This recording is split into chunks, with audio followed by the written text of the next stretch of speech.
नमस्कार दोस्तों, Hindi medium YouTube channel पे आपका स्वागत है। दोस्तों, कुछ प्रॉब्लम की वजह से मैं आज साइंस वाली क्लास नहीं ले पाया, क्योंकि मेरे मुंह में मतलब कि छाले पड़ रहे थे, जिसकी वजह से मुझे बोलने में दिक्कत हो रही थी। लेकिन मैंने सोचा कम से कम हिस्ट्री वाली क्लास तो ले ही लेता हूँ। तो इस हिंदी मीडियम यूट्यूब चैनल पे दोस्तों हम लोग प्रॉपर तरीके से जीएस को कवर कर रहे थे। उसी क्रम में मैंने आपको मॉडर्न इंडिया पढ़ाना शुरू किया, और उसमें हमारा जो चैप्टर चल रहा था, हमने 3 चैप्टर कंप्लीट कर लिए थे अपने। एक तो था यूरोपीय कंपनियों का आगमन, यूरोपीय कंपनियों का आगमन, ये हमने पूरी तरीके से कंप्लीट कर लिया था। फिर उसके बाद हमने जो पढ़ा था वो ब्रिटिश विस्तार पढ़ा था। ब्रिटिश विस्तार में हमने बहुत सारी चीज़ें कर ली थी। उसके बाद हमारा जो तीसरा चैप्टर था वो ब्रिटिश की नीतियाँ थी, और ब्रिटिश नीतियों को कैसे मैंने आपको मतलब कि कैटेगरी में बांट के बताया था कि कौन कौन सी ब्रिटिश नीतियाँ होती हैं जो भारत में लागू की जाती हैं, जिनका फ़ायदा जो है केवल और केवल ट्रेड को बढ़ाना और यहाँ की जो कानून व्यवस्था है उसको नियंत्रण में रखना ये होता है। किसी भी तरीके से भारतीयों का फ़ायदा या भारतीयों को लाभ पहुँचाना नहीं होता है।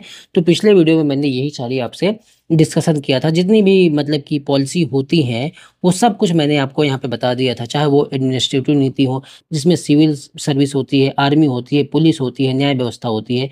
चाहे वो पॉलिटिकल नीतियाँ हों, ब्रिटिश की सहायक संधि हो, हड़पने की नीति हो, आर्थिक नीतियाँ हैं, जमींदारी, महलवाड़ी, रैयतवाड़ी, सामाजिक धार्मिक नीतियाँ जैसे शिक्षा की नीति हो गई, या जो मतलब कि सामाजिक धार्मिक नीतियाँ और शिक्षा की नीतियाँ जो ब्रिटिश सरकार बनाती है, प्रेस या अखबार संबंधी नीतियाँ, उनकी विदेश नीति, अफगानिस्तान, नेपाल, तिब्बत, बर्मा, इन सब से रिलेटेड क्या क्या है ये सारा कुछ हमको देखना है। दोस्तों, इस हिंदी मीडियम यूट्यूब चैनल पे हम लोग जो है प्रॉपर तरीके से जीएस को कवर कर रहे थे। बिहार स्पेशल मैंने आपको क्रमबद्ध तरीके से पढ़ा के उसकी प्ले लिस्ट बना दी, लगातार आप लोग उसको देख रहे हैं। पीडीएफ भी आपको दे देता हूँ। इस तरीके की पीडीएफ होती है, इतना सारा मार्जिन होता है कि आपको मतलब कि 20 नोट्स ना बनाने पड़े। ठीक है, तो बायोलॉजी की क्लास भी उधर चला रहा मैं, वो भी प्रॉपर तरीके से चल ही रही है।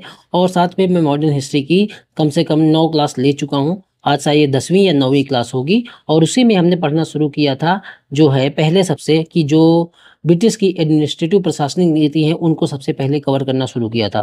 तो उसमें सिविल सर्विस हमने पूरी तरीके से पढ़ लिया था, हमने न्यायिक व्यवस्था पूरी तरीके से पढ़ लिया था। अब 2 सर्विस बची है, आर्मी और पुलिस, इनको भी पढ़ लेंगे। उसके बाद हम जो पॉलिटिकल पॉलिसी है, हड़पने की नीति, सहायक संधि, ये सब में आएंगे। उसके बाद हम पढ़ लेंगे इनकी जो मतलब कि आर्थिक नीतियाँ रहती हैं, जो विदेश नीतियाँ रहती हैं, शिक्षा, अखबार, ये सारा कुछ क्रम से स्टेप बाय स्टेप करते चलेंगे। कुछ भी मतलब कि इस चैनल पे छोड़ते हुए, भागते हुए या स्किप करते हुए कि बाद में ये करवा दूंगा, इधर से कर लूंगा, उधर से कर लूंगा, इस तरीके से पढ़ाई नहीं होगी। स्टेप बाय स्टेप होगी, जिससे फिर इस चैनल को देखने के बाद आपको कहीं भी भटकने की ज़रूरत ना पड़े। एक प्रॉपर वे में पढ़ाई होगी। ठीक है, तो हमने 2 पॉलिसी, एडमिनिस्ट्रेटिव जो पॉलिसी होती हैं, जो प्रशासनिक नीतियाँ होती है, उसमें 2 पॉलिसी हमने अच्छे से कवर कर ली थी। ठीक है, अब देखो तीसरी जो पॉलिसी होती है ब्रिटिश की, वो होती है पुलिस व्यवस्था इनकी। इसको थर्ड पिलर कहा जाता है, जो ब्रिटिश है उनका थर्ड पिलर कहा जाता है। पहला पिलर क्या होता है, जो मैंने आपको सबसे पहले बताया, सिविल सेवा। सिविल सेवा इनकी पहली पिलर होती है इनके साम्राज्य को मजबूत करने की। और दूसरा इनका जो पिलर होता है वो होता है दोस्तों जुडिशरी, जो मैंने इनकी न्यायिक व्यवस्था बताई। ठीक है, तो ये दोनों पिलर हो गए। और तीसरा जो पिलर होता है इनका, वो होती है पुलिस व्यवस्था। ठीक है, तो ये दिमाग पे रखना है। और ये व्यवस्था भी कौन लेके आता है, तो इस व्यवस्था का भी जो हेड होता है या जो लेके आता है उसका नाम भी कार्नवालिस ही रहता है। तो कार्नवालिस ने ही सारे के सारे सुधार या सुधारों का जो प्रणेता रहता है, वो भारत में जल्दी से सुधार चाहता है कि किस तरीके से भारत को जल्दी से अपने कब्जे में लिया जा सके, उसी के लिए ये सारी चीज़ें वो करता है। ठीक है, तो इसको बोलते हैं third pillar of British government, या ब्रिटिश का जो ब्रिटिश ईस्ट इंडिया कंपनी थी उसका थर्ड पिलर। और इसका उद्देश्य क्या होता है, उद्देश्य वही 2 होते हैं कि लॉ एंड ऑर्डर को मेंटेन करना, भारतीयों को डरा के रखना, जिससे क्या हो कि इनकी हिम्मत ना पड़े, पुलिस को देखते ये भाग जाए, किसी भी तरीके से ये साम्राज्य के खिलाफ विरोध करने का मन में विचार तक ना ला सके। इतना कठोर तरीके का पुलिस व्यवस्था, लॉ एंड ऑर्डर मेंटेन करो। लॉ एंड ऑर्डर के मतलब कि चुपचाप जो आज का लॉ एंड ऑर्डर है इस तरीके का नहीं, केवल पुलिस दमनकारी जो कार्रवाई हो उसके लिए एकदम तैयार रहे कि कोई कुछ भी बोले उसको मारना पीटना है, जिससे लोग के मन में भय बना रहे ब्रिटिश सरकार का। ठीक है, तो ये पहला उद्देश्य था। दूसरा होता है कि लॉ एंड ऑर्डर की जो जिम्मेदारियां होती हैं उनसे जमींदारों को मुक्त करना। देखो उस समय क्या होता था, पहले जो जमींदार होते थे ना, यही न्याय करते थे और न्याय व्यवस्था प्रॉपर तरीके से नहीं थी। ठीक है, जमींदार क्या करते थे, आपकी पंचायत करवा देंगे, या उनके पास लठैत होते थे। तो लठैत जो होते थे वो मारपीट करके, जो अमरीश पुरी वाली मूवी आपने देखा नहीं, कि जो राजा साहब होंगे, जमींदार होंगे, उनके बाद लठैत होंगे, वही पूरे गांव का या अपने समाज का, आसपास के लोगों का न्याय करते थे और अपने हिसाब से न्याय करते थे। तो वो सोचते थे ब्रिटिश लोग कि जो जमींदार है ना, इनको जो है पुलिस का जो ये लॉ एंड ऑर्डर है इससे मुक्त करना, और इनका यूज हम दूसरे तरीके से करेंगे। तो लॉ एंड ऑर्डर के लिए पुलिस व्यवस्था हमने बनाई, और जो जमींदार फिर खाली हो जाएंगे तो जमींदार का यूज हम आर्थिक नीतियों में करेंगे। वो फिर मैं आपको बताऊंगा कि कैसे वो लोग यहाँ के जो जमींदार है उनका मतलब कि यूज करते हैं। हर आदमी का यूज ये लोग करेंगे। तो पुलिस कार्रवाई से जमींदारों को मुक्त करना, यही दो उद्देश्य होते हैं जिनके लिए पुलिस व्यवस्था लेके आई जाती है। ठीक है, अब देखो पुलिस व्यवस्था का आधुनिकरण सबसे पहले कहाँ हुआ। ये जो व्यवस्था बनाई जा रही है इसको आधुनिकरण बोला जा रहा, लेकिन सबसे पहले कहाँ हुआ। अगर इतना ही अच्छी व्यवस्था थी तो लंदन में कर लेते भाई पहले, लेकिन वहां नहीं किया, यहाँ किया, और कहते हैं कि हमने तो आधुनिकरण किया।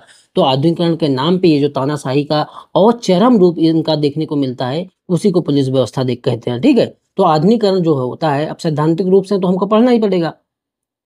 तो पुलिस व्यवस्था का जो आधुनिकरण पहले कहाँ होता है, भारत में, और इसके बाद यही चीजें जो भारत में बनाते हैं, यही चीजें फिर बाद में जो है लंदन में मॉडर्नाइज करते हैं। पहले जो होता है ये पुलिस व्यवस्था का आधुनिकरण, ये होता है कहाँ पे, भारत में, कॉर्नवालिस द्वारा।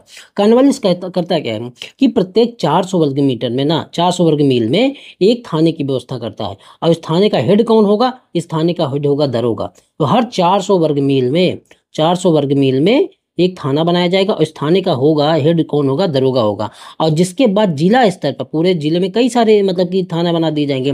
तो कई सारे जिलों का जो हेड होगा वो एसपी होगा, पुलिस अधीक्षक होगा। इस तरीके की व्यवस्था कौन करता है, कॉर्नवालिस करता है। तो इसी तरीके की पुलिस व्यवस्था बनाता है। ठीक है, तो यहीं तक हमको समझना है, और पुलिस व्यवस्था में ज्यादा कुछ है नहीं। जहां से सवाल आते हैं हमको टू द पॉइंट पीटी के हिसाब से वही तैयारी करना है। फ्रेजर कमीशन की सिफारिश पर सीआईडी का गठन होता है। तो सीआईडी का पद जो आता है वो किस कमीशन के रिकमेंडेशन पे आता है, तो आपको बताना है ये फ्रेजर कमीशन के रिकमेंडेशन पर सीआईडी पद का गठन किया जाता है, दिमाग में रखना। और ये कब किया जाता है, 1902 में। 1902 में जब गठन किया जाता है उस समय गवर्नर जनरल कौन रहता है, सारे सवाल बन सकते हैं। तो इस समय गवर्नर जनरल कौन रहता है, लॉर्ड कर्जन। ये पुलिस सुधार के लिए ये भी जाना जाता है।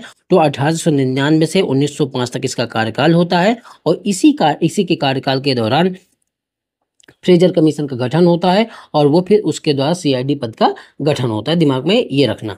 अब देखो हमने पुलिस व्यवस्था भी समझ ली, अब आते हैं हम सैन्य व्यवस्था पे। देखो उस समय क्या होता था कि पहले जो काम करते थे ये सैन्य लोग ही करते थे। तो अब इनसे जो नागरिक सेवा है उसको हटा दी गई, पुलिस सेवा अलग स्थापित कर दी गई। तो अब जो सैनिक बचे हैं या सैन्य सेवा है वो क्या काम करेगी ब्रिटिश के लिए, तो उसको भी हमको दिमाग में रखना है, सारी चीजें समझ लेना है। इसका जो उद्देश्य होता है दोस्तों, ये भारतीय शक्तियों को जीतना। और जो इनकी शक्तियां होती है, पुर्तगाली होती हैं, फ्रेंच होती हैं, जो बहुत सारे प्रतिद्वंदी होते हैं वो होते हैं, या राजा महाराजा हो गए, यहाँ की देसी रियासतें हो गई, कोई भी, बंगाल हो गया, जो अन्य जो रियासतें हो गई, ये अगर विद्रोह करते हैं तो इनको जीतना, ये किसका काम होता है, सैन्य मतलब कि जो सैन्य व्यवस्था होती है इनकी। और विदेश में विदेशी प्रतिद्वंदियों से ब्रिटिश साम्राज्य की रक्षा करना। भारत में जो अन्य होते हैं ना, वही जो बताया आपको, फ्रांसीसी, डच, पुर्तगाली, इन सब से भारत की रक्षा करना, या अपने साम्राज्य को, ब्रिटिश साम्राज्य की रक्षा को बनाए रखना, ये दिमाग में रखना आप लोग। आंतरिक विद्रोहों के खतरों से सरकार की रक्षा करना, कि अगर किसी तरीके का आंतरिक विद्रोह होता है, चाहे वो राजा करे, देसी रियासतें करे, या कोई भी व्यक्ति करे, उनसे जो है अपने साम्राज्य की, ब्रिटिश साम्राज्य की रक्षा करना, ये इस सैन्य व्यवस्था का उद्देश्य होता है। एशिया और अफ्रीका में भी इनका साम्राज्य विस्तार तो हो ही चुका था। तो वहाँ के जो एशिया और अफ्रीका में अन्य जगह हैं, वहाँ पे ब्रिटिश साम्राज्य की रक्षा और विस्तार करना की अगर जरूरत पड़े तो जो ये सैनिक है वहाँ भी जा सके, और हमारे जो ब्रिटिश साम्राज्य है उसकी रक्षा कर सके, ये इसका उद्देश्य होता है। 1857 के बाद इसमें क्या करेंगे, पहले जो रेशियो होता था भारतीय सैनिक और अंग्रेजों का, वो लगभग मतलब भारतीय सैनिक अंग्रेजों के जो सेना होती थी उसमें ज़्यादा होते थे, और अंग्रेज सैनिक कम होते थे। लेकिन जैसे ही ये 1857 का विद्रोह हो जाता है, तो जो विद्रोह के बाद ये जो रेशियो है ना उसको बदल देते हैं, बंगाल में 1:2 में कर देते हैं, कि 1 भाग अगर अंग्रेज है तो 2 भाग भारतीय है, इस तरीके से कर देते। पहले ये बहुत ज़्यादा होता था, 1/10 ऐसा होता कि 10 लोग अगर भारतीय हैं तो 1 लोग जो है केवल मतलब कि ब्रिटिश होते थे, लेकिन अब इसको इतना कर दिया गया। और जो यहाँ पहले क्या होता, पहले 1:5 होता था, इसको कम करके 1:2 कर दिया गया। और जो अवध जो क्षेत्र था ना, उसको तो विद्रोही तक घोषित कर दिया इन्होंने। क्यों कर दिया? क्योंकि अवध के जो लोग थे ना, वो पूरे हर एक घर से सैनिक लड़े थे इन अंग्रेजों के खिलाफ। तो अंग्रेज जब सैनिक इस तरीके से अवध के लड़ेंगे तो अवध से तो इनको नफरत हो ही जाएगी। इसीलिए पूरे के पूरे अवध के इलाके को इन्होंने विद्रोही घोषित कर दिया, क्योंकि इन्होंने 1857 की क्रांति में ब्रिटिश की तरफ से न लड़ाई करके इस साइड से, मतलब कि भारत की साइड से लड़ाई की थी। इसलिए बात की जब इनकी सैन्य व्यवस्था भी बनती है ना दोस्तों, तो उसमें अवध के कोई सिपाही नहीं रखते हैं। गोरखा, ये सब लोगों को, सिख रेजिमेंट, गोरखा रेजिमेंट, इन सबको रखते हैं। क्यों? क्योंकि इन्होंने कंपनी का बहुत अच्छे से साथ दिया था। ठीक है, तो ये दिमाग में रखना। अब भारतीय जो लोग होते हैं, इनको सूबेदार से ऊंचा पद ही नहीं दिया जाता। किसमें? सेना में। सेना दो प्रकार की बनाई जाती है, एक तो सम्राट की सेना होगी और दूसरी कंपनी की सेना होगी। जो कंपनी की सेना होगी उसमें तो भारतीय और यूरोपीय दोनों हो जाएंगे, दोनों को रखा जाएगा। लेकिन जो सम्राट की सेना होगी ना, उसमें केवल और केवल यूरोपीय लोग होंगे, भारतीयों को तो जगह नहीं होगी। जीरो विश्वास करते थे ये भारत के लोगों पे, तो दिमाग में ये रखना। ठीक है, 1857 के बाद भारतीय यूरोपीय सैनिकों में संतुलन बनाते हुए जाति, क्षेत्र आदि के आधार पर टुकड़ी का निर्माण करेंगे, जैसे सिख रेजिमेंट, गोरखा रेजिमेंट, इस तरीके से ये लोग बनाएंगे। ठीक है, तो हमने 10 मिनट में इनकी जो नीति होती है, पुलिस व्यवस्था और सैन्य व्यवस्था, ये समझ ली। तो हमने एडमिनिस्ट्रेटिव जो पॉलिसी होती है इनकी, चाहे वो पुलिस व्यवस्था हो, जुडिशरी हो, सेना हो, सिविल सेवा हो, ये सारा कुछ हमने समझ लिया। ठीक है, तो दिमाग में ये रखना। कुछ आयोग हैं जिनसे सवाल बनते हैं, तो उनको भी आप लोग समझ लो। और क्योंकि ये मिलान में बहुत बार देखा है मैंने कि सवाल पूछा गया कि बटलर कमीशन किससे संबंधित है। अब तो आप लोगों को दिमाग में ये रहे, इसलिए मैंने एक जगह पे कलेक्ट करके दे दिया है। देखो, फ्रेजर आयोग जो मैंने अभी बताया, पुलिस सुधार के लिए आता है 1902 में। और ये इस समय जो क्या कहते हैं, हेड रहता है या गवर्नर जनरल रहता है, वो कौन सा रहता है? Lord Curzon. और ये कब आता है? 1902 में। तो ये दिमाग में रखना कि लॉर्ड कर्जन के टाइम पे 1902 में फ्रेजर आयोग का गठन किया जाता है, जो पुलिस सुधार से संबंधित है। दूसरा है हंटर कमीशन। हंटर कमीशन का गठन 1919 में होता है। और जब 1919 में होगा तो इस समय गवर्नर जनरल कौन होता है? Lord Chelmsford. तो ये दिमाग में रखना। और ये किस लिए आता है? पंजाब में जो अशांति होती है उसी के लिए ये फ्रेजर कमीशन या हंटर कमीशन आता है। तीसरा है बटलर आयोग। बटलर आयोग की स्थापना कब होती है? 1927 में। और 1927 में कौन गवर्नर जनरल होता है? तो लॉर्ड इरविन होता है। तो दिमाग में ये रखना। और ये किस लिए आता है? भारतीय रियासतों के साथ किस तरीके का संबंध होगा, उसके लिए बटलर आयोग आता है। उसके बाद आता है व्हिटले आयोग। व्हिटले आयोग किससे संबंधित है? श्रम से। और ये 1929 में आता है। इस समय गवर्नर जनरल कौन रहता है? तो गवर्नर जनरल इस समय इरविन रहता है।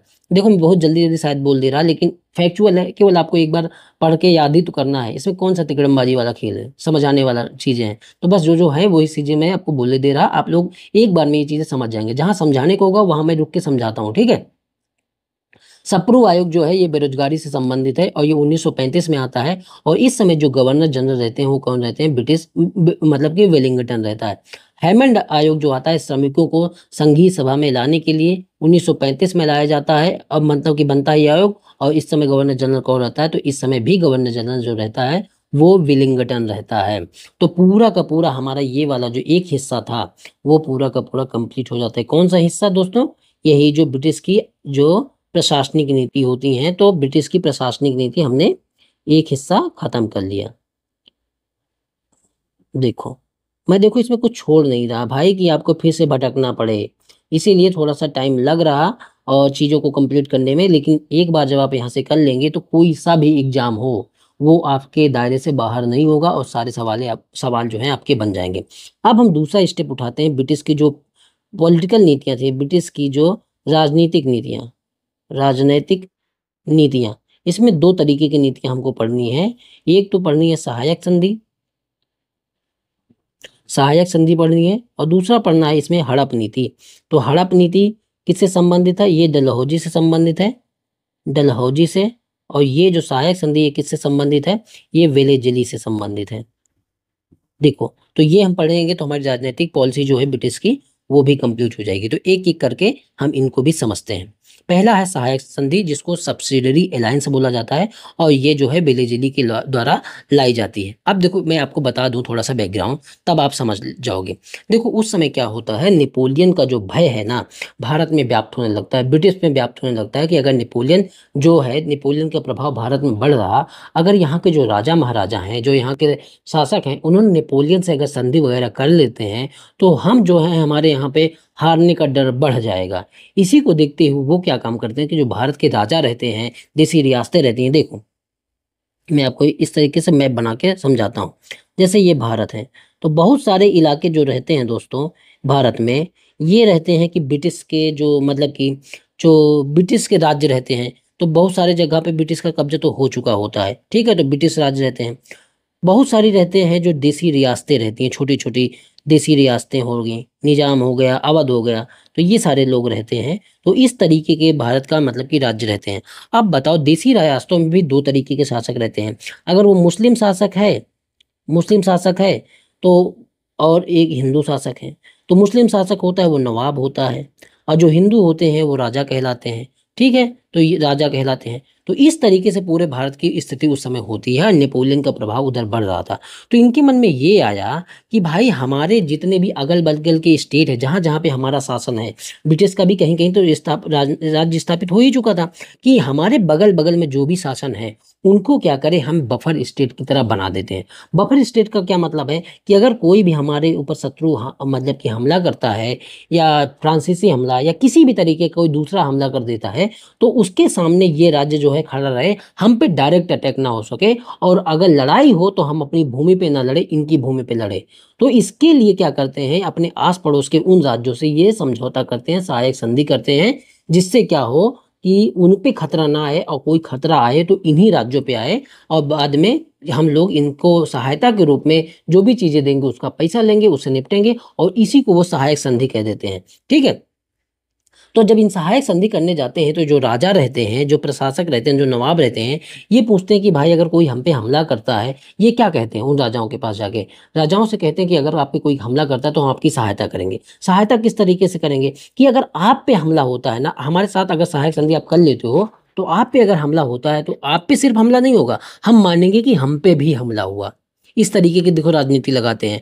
ये भी कहते हैं हम अपनी अत्याधुनिक फौज लेके आएंगे और तुम्हारे साथ मिल के लड़ेंगे। पहले बहुत सारी चीजें स्पष्ट नहीं करते, ये सारी मोटी मोटी, जिससे राजा के मन में, नवाब के मन में लालच आए। ये भी कहते हैं कि आप लोग कैसे भी शासन करो, आंतरिक रूप से हमारा उसमें कोई भी योगदान नहीं होगा, ये सब कहते हैं। और जब बताओ लड़ाई हो जाती है, तब इनकी डिमांड जो है बदल जाती है, ठीक है। युद्ध समाप्त होने के बाद जो राज्य जीते हैं तो उसकी सीमा रेखा भी समाप्त कर देते हैं, और आधा हिस्सा ये ले लेते हैं पहले, जबकि पॉलिसी में नहीं बताए देते हैं, और फिर कह देते हैं आधा हिस्सा तुम ले लो, क्योंकि युद्ध में तो खर्चा हुआ है, तो खर्चा हुआ है तो जो सेना हमारी लड़ी है, अत्याधुनिक सेना, तोप है, बंदूकें हैं, सैनिकों का खर्च है, ये सब सैनिकों का खर्च, जो युद्ध का खर्च आप ही दो, और बाकी जो है मतलब कि युद्ध तो हमने भी लड़ा है, अगर आप हार जाते तो बताओ, इसलिए इन सैनिकों का खर्च भी आप दो, और आधा राज्य हमको मिले, क्योंकि ये फ्री का राज्य मिल गया, लड़ाई तो हमने मेन रूप से की है ना। तो अगर युद्ध होता, हारते तो इनकी जमीन पे हारते, जो नवाब थे, ये अंग्रेज दूर ही रहते, क्योंकि अंग्रेज का जो साम्राज्य था उस पे युद्ध ना होता। लेकिन अगर जीते हैं तो दोनों बांट के ले रहे। इस तरीके से ये अंग्रेज क्या करेंगे, अपना जो प्रभाव है, जो क्षेत्र है, उसको धीरे धीरे करके बढ़ाते जाते हैं, और फिर बाद में इन सब राज्यों से समझौता करके, अब एक टाइम आता है जब इन पे ये कहेंगे कि आरोप लगा के कि आप यहाँ पे जो है जो सहायक संधि है इसका ढंग से पालन नहीं कर रहे हैं, तो इस तरीके के आरोप लगाएंगे, और कहेंगे कुशासन का, बहुत जगह कुछ अलग अलग तरीके का, कि आपका जो मतलब कि साम्राज्य की जनसंख्या है, जो जनता है, वो खुश नहीं है। इस तरीके का आरोप लगा के इस पूरे राज्य को भी अपने कब्जे में धीरे से फिर ले लेंगे। तो ये होती है पूरी की पूरी ब्रिटिश की सहायक संधि। एक एक करके फैक्चुअल इंफॉर्मेशन हम समझते चले जाएंगे। जो कॉन्सेप्ट था मैंने आपको ढंग से बता दिया, ठीक है। अब देखो इसमें क्या होगा कि इस नीति को ब्रिटिश ईस्ट इंडिया कंपनी ने स्वीकार किया, ताकि भारतीय राज्यों पर अपने नियंत्रण को बढ़ाया जा सके, जो मैंने बताया। लेकिन इस नीति का पूर्णतः विकास बेलेजिली की गवर्नरशिप में हुआ। लेकिन सबसे शुरुआत में अगर कोई लाता है ना, तो ये फ्रांसीसी गवर्नर जो है डुप्ले लेके आता है, दिमाग में ये रखना। अगर शुरुआत करता है तो डुप्ले करता है, लेकिन अगर पूर्णतः विकास करता है तो वेलेजिली करता है। अब इस सहायक संधि की में होता क्या है, क्या क्या इसकी विशेषताएं होती हैं। इसमें ये लोग कहते हैं कि जो राज्य हमसे सहायक संधि करेंगे, उनको जो है नगद के बदले कंपनी ने भारतीय राज्यों से अपनी सेना किराए पर दिया, बदले में कैश लिया। इन्होंने ये कहा कि आप लोग हमको कैश दो या पैसे दो, हम अपनी सेना जो है आपके यहाँ दे देंगे। और साथ में ये भी उसमें कहा था कि हमारी एक सैन्य टुकड़ी जो है आपके राज्य में रहेगी, रेजिमेंट रहेगी, उसका खर्चा आप दोगे, और किसी भी तरीके का अगर आप विद्रोह होता है तो वो सेना आखिर यहाँ लड़ेगी। अब ये नहीं कि हमको बुला रहे हो, इससे अच्छा आपके अपने यहाँ रख लो, तो देखो तिकड़मबाजी। और अगर किसी तरीके का ये लोग षड्यंत्र करेंगे, जो राजा रहते हैं, नवाब रहते हैं, तो यही सेना, यही रेजिमेंट जाके ब्रिटिश को बता देती है। अब यही रिपोर्ट देती है कि भाई यहाँ पे कुछ शासन हो रहा है या जो है यहाँ का शासन अच्छे से नहीं चल रहा, अब आपको कब्जा कर लो। तो ये कहेंगे आपने संधि का जो खिलाफत की है और हम इसको कब्जा करते हैं। तो अलग अलग तरीके के आरोप लगा के बस कब्जा करना इनका उद्देश्य होता है, उसके लिए कुछ भी करना पड़े। ठीक है। कंपनी उस राज्य की सुरक्षा करेगी तथा किसी भी बाहरी आक्रमण से कंपनी उस राज्य की सुरक्षा करेगी। संधि किए गए राज्यों के यहाँ एक ब्रिटिश रेजिडेंट रखा जाएगा, जो मैंने बताया। भारतीय राज्य किसी अंग्रेजी को छोड़कर किसी अन्य यूरोपियों को या कंपनी के किसी भी शत्रु को अपने यहाँ नौकरी नहीं देंगे। अब बताओ, ये ब्रिटिश ये कहेंगे कि भाई हम आपकी सहायता कर रहे हैं, तो आप इतना तो जरूर करो कि हमारे जो प्रतिद्वंदी हैं, ब्रिटिश हो गए, फ्रांसीसी हो गए, डच हो गए, डेनिश हो गए, इनको किसी भी तरीके से इनके व्यक्ति को अपने राज्य में नौकरी नहीं देना। अगर हम आपके राज्य में सिर्फ अंग्रेजों को ही नौकरी देना, किसी और को नहीं। इस संधि में ये भी था। संधि किए गए राज्य आपके विदेशी संबंध कंपनी के अधीन होंगे। अब बताओ, पूरा का पूरा विदेशी संबंध की आप अपने पड़ोसी राज्यों से किस तरीके के संबंध बनाते हैं ना, ये सब ब्रिटिश डिसाइड करने लगे। तो पूरा का पूरा कब्जा तो इनका होने लगा। कंपनी भारतीय राज्यों के आंतरिक मामले में हस्तक्षेप नहीं करेगी, ये सिर्फ कहने की बात थी। बाकी पूरा हस्तक्षेप आंतरिक और बाह्य सब मामले में करती है। हमसे जो सवाल जो मोटा मोटा बनता है, इनसे तो बनेगा ही, साथ में ये बनता है कि कौन से राज्य वो थे जिन्होंने ब्रिटिश के साथ सहायक संधि की। तो पहला जो राज्य होता है वो होता है हैदराबाद का निजाम, ये करता है 1798 में। उसके बाद मैसूर होता है 1799 में, तंजौर होता है 1799 में, अवध 1801 में, पेशवा 1802 में, भोसले 1803 में, सिंधिया 1803-4 में। तो ये क्रम है, ये याद रखना, और सारा का सारा क्रम पूछा जाता है। इसको एक क्रम मैंने याद किया है HMT करके, हैदराबाद, मैसूर, तंजौर। तो ये याद रखना 1798। ये थोड़ा सा आगे के दिन याद कर लेना, बाकी ये सब नाम दिमाग में रहे कि इन इनसे जो है सहायक संधि होती है, क्योंकि अगर ये नहीं होगी तो आप जो है सवाल गलत कर दोगे। ठीक है। तो हमने पहली पॉलिटिकल पार्टी पॉलिटिकल नीति है वो समझ ली। अब दूसरी पॉलिटिकल जो नीति आती है अंग्रेजों की, वो है हड़प नीति। इसको बोलते हैं डलहौजी की हड़प नीति, डॉक्ट्रिन ऑफ लैप्स। और देखो, दो फैक्ट इसमें और है कि मैप का जो पूरे भारत का जो मैप बनाता है ना, वो पहली बार डलहौजी ही बनाता है। पूरे भारत का अगर संगठित करता है, कंसोलिडेट करता है, तो वो कौन करता है? ये डलहौजी ही करता है। देखो, ये जो पॉलिसी है ना, डॉक्ट्रिन ऑफ लैप्स, ये मूलतः जो है ये सहायक संधि वाले राज्य थे ना, इन्हीं के लिए लाई गई थी। अब डलहौजी देखता है कि भाई मुझे अब किसी भी तरीके से भारत को पूरे को जल्दी से अब कब्जा करना है, तो उसके लिए तरह तरह की चीजें लेके आएगा। जैसे अब इसके जो भी सहायक संधि वाले बहुत से राज्य ऐसे थे जिनके पास मतलब कि पुत्र नहीं होता था। जैसे मान लो कि किसी के बेटा नहीं है, तो पहले हमारे जो पुराना सिद्धांत यही चला आता था, जो राजा होते थे, कि अगर किसी के पास पुत्र नहीं है तो किसी को भी अपने गोद ले लेता था, दत्तक पुत्र बना देता था, और फिर वही राजा बन जाता था। तो ये क्या नई नीति लेके आते हैं कि नहीं, अगर कोई भी सहायक संधि वाला जो मतलब कि हमारे साथ जिसने सहायक संधि की है, बहुत तरीके 3 कैटेगरी में राज्य बांटते हैं, आगे बताऊंगा किस तरीके से। तो जो मतलब कि कोई राजा है, अगर उसके पुत्र नहीं है, जो उसका मतलब कि मतलब कि उत्तराधिकारी, जो उसका नेचुरल उत्तराधिकारी नहीं है, तो किसी व्यक्ति को गोद लेके राजा नहीं बना सकता। अब इस तरह की फालतू नीति, तो ये आंतरिक मामले में हस्तक्षेप ही नहीं हुआ। अब इनका पूरा का पूरा ये उद्देश्य था कि किसी भी तरीके से लड़ाई करके किसी भी तरीके से इनको कब्जा कर लेना है, बस उसके लिए कुछ भी दिमाग लगाना पड़े तो इनके मन में ये होता है। उसी के लिए ये लेके आते हैं डॉक्ट्रिन ऑफ लैप्स। ठीक है। तो जो इनके जो राज्य थे, वो इनकी मतलब कि जो बातें हैं वो मान रहे थे, लेकिन उसके बावजूद ये इस तरीके की नीति लेके आते हैं। ठीक है। तो अब समझो, इस नीति के तहत अंतर्गत ऐसे संरक्षित राज्य जिनके पास प्राकृतिक उत्तराधिकारी नहीं हो और उनकी मृत्यु हो जाती है, तो उस राज्य को ब्रिटिश इंडिया में विलय कर लिया जाएगा। संक्षेप में इस नीति ने गोद लेने की संकल्पना को ही खारिज कर दिया। अब देखो, इस नीति के तहत इन्होंने जो राज्य थे उसको 3 कैटेगरी में बांटा। 3 कैटेगरी का राज्य कौन कौन से थे? एक तो देसी रियासतें थी जिनको गोद लेने की पूर्ण स्वतंत्रता थी। ठीक है। अब देखो, देसी रियासतें जो थी, जो सहायक संधि नहीं की थी इनसे, उनको तो पूर्ण स्वतंत्रता थी। ठीक है। दूसरे वो राज्य थे अंग्रेजों के अधीनस्थ राज्य। तो ये अधीनस्थ जो राज्य थे, वो गोद लेने से पहले सरकार की सहमति प्राप्त करना जरूरी था, कि हाँ आप गोद ले सकते हैं, लेकिन पहले सरकार की सहमति प्राप्त कर लो। और तीसरे वो राज्य थे जिनके निर्माण में ब्रिटिश जो सरकार थी उसका प्रत्यक्ष या अप्रत्यक्ष योगदान, वही सहायक संधि वाले, वो उन पे गोद लेने पर पूर्णतः पाबंदी लगा दी गई। तो 3 तरीके के राज्य बांट के समझा, मतलब कि इन्होंने कैटेगराइज किया। और जिन पे प्रत्यक्ष या अप्रत्यक्ष योगदान जो ब्रिटिश है उनका अगर सरकार बनाने में है, तो उन पे पूरी तरीके से ये लोग प्रतिबंध लगा देते हैं। तो दिमाग में ये रखना। ठीक है। ये सब कुछ आप समझ गए। इसका क्रम समझ लो कि किन किन राज्यों को इसके तहत जो है मतलब कि जो कब्जा किया गया या मतलब कि ब्रिटिश के अंतर्गत लिया गया। तो देखो इनका क्रम ये समझ लो, सबसे पहले जो गोद लेने की प्रथा, जो डॉक्ट्रिन ऑफ लैप्स किस पे लागू किया गया, तो महाराष्ट्र का जो सतारा एरिया उस पे लागू किया गया 1848 में। उसके बाद जैतपुर ये बुंदेलखंड में 1849 में। उसके बाद संबलपुर जो उड़ीसा में है उसमें 1849 में। उसके बाद बघाट जो हिमाचल प्रदेश में 1850 में।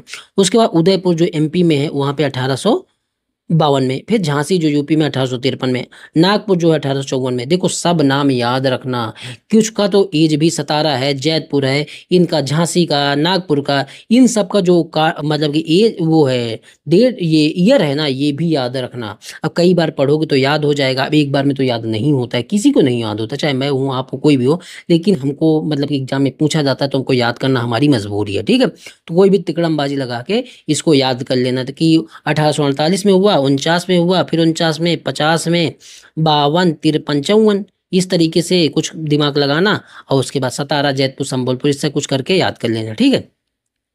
और देखो अब जो इधर अवध रहता है ना, अवध को कैसे इन्होंने मिलाया। अवध जो है इनके मतलब कि किसी तरीके का विरोध नहीं कर रहा था।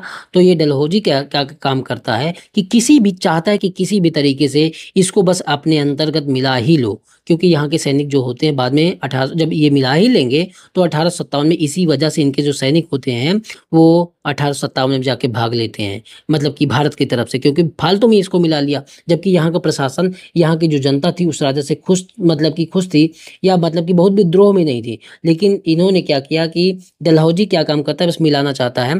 तो एक मतलब कि अंग्रेज रहता है जिसका नाम रहता है, ब्रिटिश रेजिडेंट रहता है जेम्स आउटरम, इसको रिपोर्ट बनाने के लिए कहता है। और ये रिपोर्ट में ये बनाता है कि भाई यहाँ का जो प्रशासन है बहुत अच्छे से नहीं चल रहा। तो कुशासन के आरोप में जो है 1856 में अवध को मिला लिया जाता है। इस समय नवाब कौन रहता है, वाजिद अली शाह, और इसका बेटा रहता है बिरजिस कादिर, और ये भी दत्तक पुत्र ही रहता है।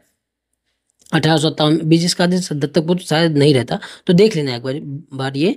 और ये फिर इनकी वाइफ रहती है हजरत माल, जिनको मतलब कि महक परी भी बोला जाता है।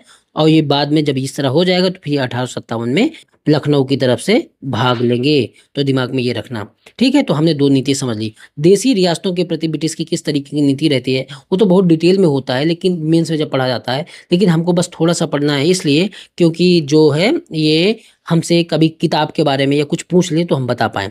तो विलियम ली वार्नर हैं, उनकी एक बुक है the nation state of India. इन्होंने देसी रियासतों के प्रति जो ब्रिटिश की नीति होती है उसको 4 कैटेगरी में बांटा है।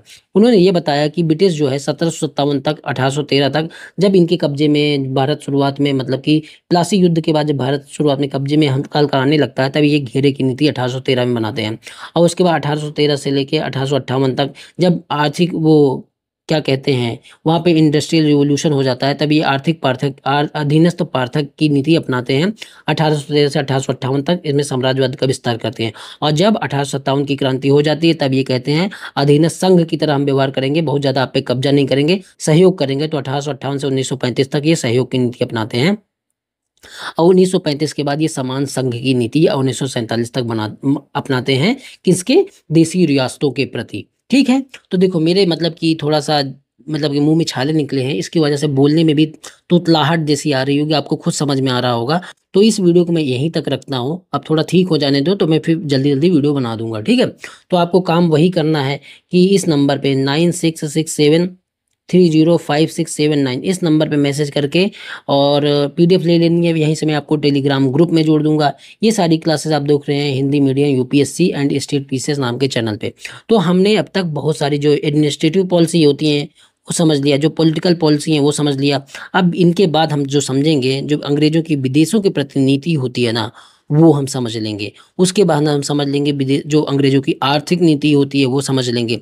हम लोग स्टेप बाय स्टेप करके सारी चीज़ें समझेंगे, ठीक है दोस्तों। तो इस वीडियो में इतनी ही चीज़ें रखता हूँ। आपको अगर ये सब वीडियो अच्छी लगती हो, मेरी आधे घंटे की वीडियो में बहुत सारी इन्फॉर्मेशन होती है, फालतू की बातें नहीं होती है, तो ज़्यादा से ज़्यादा इसको लाइक करो, कमेंट कर दो। अगर जिस तरीके की भी लगती है, बार बार मुझे कहना पड़ता है, आप लोग देखते हैं लेकिन वीडियो में कमेंट नहीं करते हैं, तो कमेंट करोगे थोड़ी रीच बढ़ेगी तो मुझे भी अच्छा लगेगा। और अगर मतलब कि कोई आपके दोस्त हैं या अन्य स्टूडेंट हैं जो मतलब इसी चीज़ की तैयारी करते हैं, तो उनके बीच में शेयर भी आप लोग कर सकते हैं। इतना ज़रूर करो जिससे मुझे भी अच्छा लगे, मोटिवेशन आए कि जो स्टूडेंट के लिए मैं कर रहा वो भी मेरा साथ देते हैं। इस तरीके की फीलिंग आना दो तरफा बहुत ज़रूरी होता है, आपकी तरफ से भी मेरे तरफ से भी, ठीक है। तो चलो इस वीडियो में इतना ही रखता हूँ। मिलते हैं नेक्स्ट वीडियो में, जहाँ से हम जो है ब्रिटिश की जो विदेश नीति होती है, चाहे नेपाल के प्रति, अफगानिस्तान के प्रति, बर्मा के प्रति, इन सब के प्रति हम जो है इनकी विदेश नीति, तिब्बत के प्रति, ये देखेंगे और फिर कंटिन्यू करेंगे। ठीक है। अब मैं जो है बायोलॉजी की भी क्लास जल्दी ही बनाने वाला हूँ। ठीक है, चलो मिलते हैं अगले वीडियो में। धन्यवाद।